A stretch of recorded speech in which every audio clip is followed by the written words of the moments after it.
হর হর মহাদেব। শিবের কৃপা অসীম। তিনি শুধু আচরণবিধি দেখেন না, অন্তরের ভক্তিও তাহার কাছে প্রদান। কিন্তু যদি কেউ কিছু না জেনে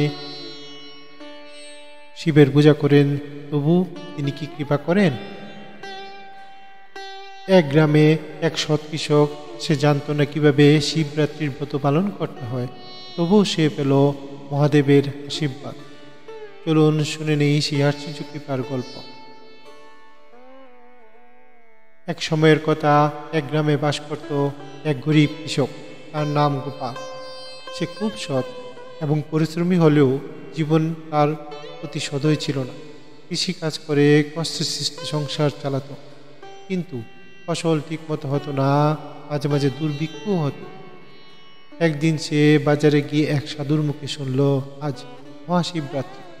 সেই দিনে শিবের ব্রত পালন করলে অশেষ আশীর্বাদ লাভ হয়। কিন্তু গোপাল কখনো শিবরাত্রির ব্রত করেনি। সে জানতো না কিভাবে করতে হয়। তবু মনে মনে বলল, আমি তো দরিদ্র মানুষ, কিছু জানি না।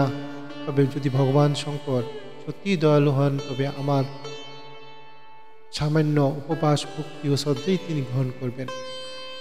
গোপাল উপবাস রেখে রাতের বেলা বেলগাছের তলায় বসে ভগবান শিবের নাম জপ করতে লাগলেন। কোন মন্তব্য পদ্ধতি জানত না, শুধু ওম নমঃ শিবায় উচ্চারণ করছিলেন। ওম নমঃ শিবায়। শিবের আশ্চর্য কৃপা। সেই রাত্রে হঠাৎ করে প্রবল ঝড় বৃষ্টি শুরু হলো। গোপাল ও তার গ্রামবাসীরা খুব ভয় পেয়ে গেল।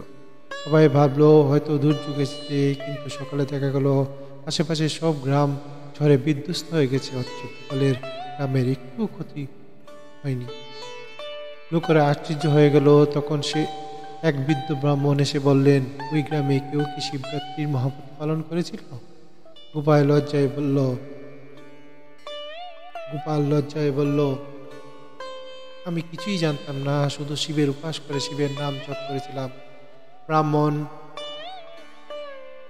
মৃদু হেসে বলল, শিব শুধু আচরণবিধি দেখেন না, তিনি অন্তরের ভক্তি দেখেন। তোমার নিষ্কলুষ ভক্তিতে তিনি প্রসন্ন হয়ে তোমার পুরো গ্রামকে রক্ষা করেছেন। গ্রামবাসীরা আনন্দে কেঁদে ফেলল। সবাই গোপালকে অভিনন্দন জানালো এবং শিবের প্রতি আরো বেশি ভক্তি রাখতে শুরু করল।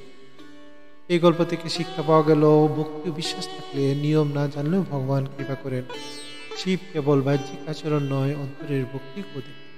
সবাইকে আবারও প্রণাম ও ধন্যবাদ জানিয়ে আজকের গল্প এখানেই শেষ হলো। পরবর্তী গল্পে আবার দেখা হবে। সবাই ভালো থাকবে।